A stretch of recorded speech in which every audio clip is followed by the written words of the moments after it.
Selamat pagi anak-anak, salam sehat untuk kita semua. Hari ini kita akan belajar lagi ya. Ibu harapkan kalian bisa mengikuti pembelajaran hari ini dengan baik. Anak-anak, hari ini adalah hari Senin tanggal 3 Mei 2021. Kita yaitu tema 8, subtema 3, pembelajaran 5 dan 6. Mata pelajaran kita pada pagi hari ini adalah PPKN dan Bahasa Indonesia. Silakan anak-anak kalian buka pembelajaran 5-nya halaman 140. Ibu akan bacakan dulu, kalian dengar dengan baik. Udin dan teman-teman bermain kasti. Mereka bermain di lapangan.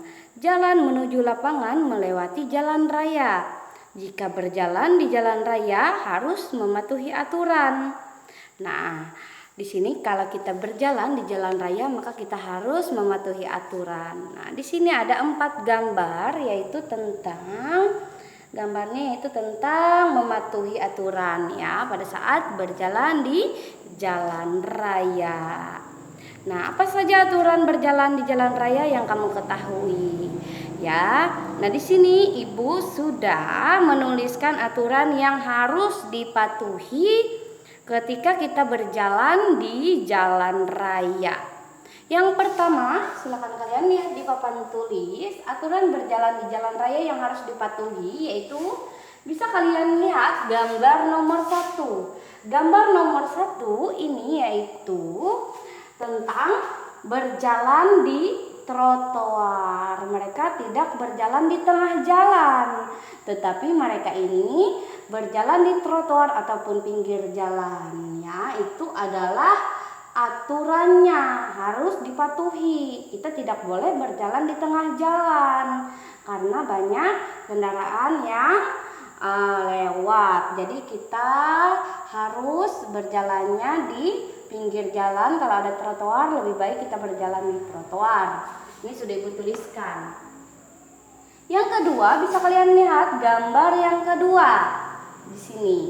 Gambar yang kedua ini bisa kita lihat di situ, yaitu tentang mereka menyeberang jalan ya, menyeberang jalan tetapi melalui jembatan penyeberangan. Di sini juga sudah Ibu tuliskan ya. Menyeberang jalan melalui jembatan penyeberangan. Ini biasanya adanya di kota-kota besar, tidak ada di tempat kita. Siapa tahu nanti kalian misalkan jalan-jalan ke Jawa ya, atau mana saja Jakarta. Nah, di sini pasti ada yang namanya jembatan penyeberangan. Jadi kalau kalian ingin menyeberang, kalian harus melalui jembatan penyeberangan. Dan nomor 3, bisa kita lihat gambar nomor 3 di sini, yaitu sering kita temui di jalan-jalan ya. Di sini ada di tempat kita. Ini yaitu tentang menyeberang melalui tanda zebra cross. Namanya garis-garis putih hitam ini namanya adalah zebra cross. Di sini yaitu tempat orang yaitu menyeberang ya. Jadi kalau kalian menyeberang melalui tanda zebra cross ini, kalian juga harus melihat kiri kanan kalian ya. Ini zebra cross ini yaitu tandanya hati-hati. Jadi pengendara bisa lebih tidak cepat atau tidak laju untuk mengendarai kendaraan kalau mereka melihat zebra cross tersebut. Nomor 4. Di sini menyeberang melalui zebra cross ketika lampu lalu lintas menyala merah. Nah, bisa kalian lihat di sini gambar nomor 4. Di situ terlihat juga mereka yaitu menyeberang melalui zebra cross ya. Ini zebra cross namanya yang berwarna hitam putih ini. Nah, bisa kalian lihat di situ gambarnya mereka ini yaitu menyeberangnya di lampu merah ya. Jadi aturannya mereka ini menyeberangnya ketika lampu lalu lintasnya ini menyala merah, lampunya berwarna merah. Kalau lampu lalu lintasnya berwarna merah berarti pengendara atau kendaraan lain itu berhenti ya. Jadi di saat situlah yang jalan kaki ini bisa menyeberang. Tetapi kalau sudah lampu hijau terpaksa yang berjalan kaki ini menunggu dulu sampai lampu merah baru mereka yang menyeberang berjalan. Itu harus kalian ketahui untuk aturan berjalan di jalan raya.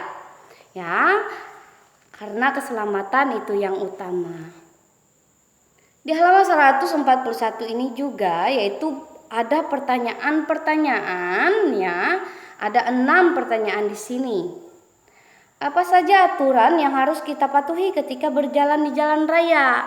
Nah, sudah tadi dijelaskan aturannya adalah kita harus berjalan di pinggir jalan ataupun di trotoar. Yang kedua, di mana kita harus berjalan ketika hendak menyeberangi jalan raya? Nah, tadi sudah dijelaskan juga ketika kita mau menyeberang, kita harus melalui jembatan penyeberangan ataupun melalui jalan yang ada tanda zebra cross-nya. Nah, yang ketiga, kapan kita harus mematuhi aturan lalu lintas? Nah, itu yaitu saat kita berada di perjalanan ya, kita harus mematuhi aturan lalu lintas. Pertanyaan selanjutnya, mengapa kita harus patuh pada aturan lalu lintas?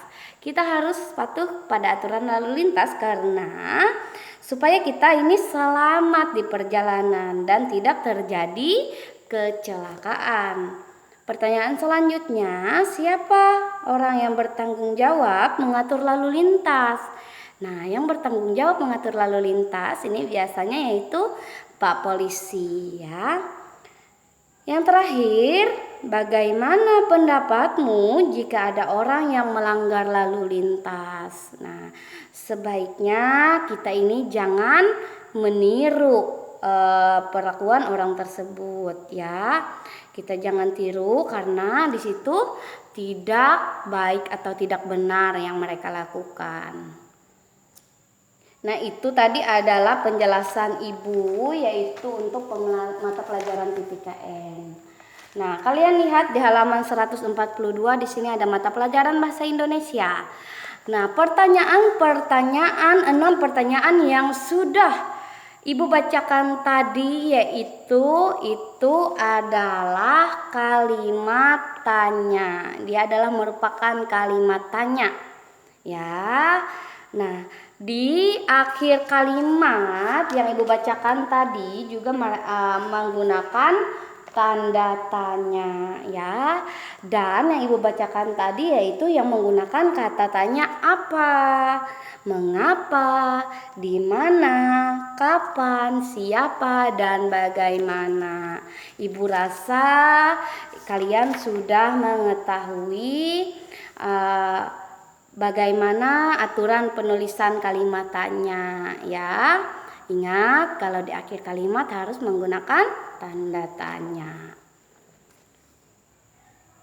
Nah, di sini di halaman 143 bisa kalian lihat di sini nanti kalian yaitu menuliskan pertanyaan ya berdasarkan gambar yang ada di buku kalian. Misalkan kayak kemarin kita sudah ya belajar tentang itu. Misalkan siapa yang jatuh dari sepeda? Apa yang terjadi dengan bapak itu? Kan kita bertanya, menulis pertanyaan sesuai dengan gambar. Nah, itu untuk pembelajaran 5. Sekarang kita ke pembelajaran 6. Anak-anak, di pembelajaran 6 di halaman 149 di sini yaitu belajar tentang mematuhi aturan ketika berjalan di tempat becek dan berlumpur ya. Bisa kalian lihat di halaman 150 aturan berjalan di tempat becek dan berlumpur itu apa saja. Ini sudah Ibu tuliskan di papan tulis aturannya, yaitu yang pertama berjalan pelan-pelan dan hati-hati. Nah, kalau kita melihat ada becek ya, ada lumpur di situ berarti kita harus berjalan dengan pelan dan hati-hati. Yang kedua yaitu memakai alas kaki. Alas kaki ini misalkan seperti sendal, sepatu ya. Ini yang harus kita pakai ya kalau kita berjalan. Apalagi kalau becek dan berlumpur, maka kita harus menggunakan alas kaki. agar kaki kita tidak kena becek dan kotor. Yang ketiga, tidak lari-lari. Nah, kalau kita sudah melihat ada becek, maka kita jangan lari ya. Harus hati-hati, berjalan pelan-pelan saja agar kalau kita melihat becek, kita bisa menghindarinya. Yang keempat, mencari tempat kering yang bisa dilewati. Nah, kalau misalkan ada becek di pasar, nah di sebelahnya ada jalan yang kering, berarti kita harus melewati jalan yang kering atau tempat yang kering ya, yang bisa kita lewati. Yang kelima yaitu memperhatikan jalan atau tempat yang dilalui.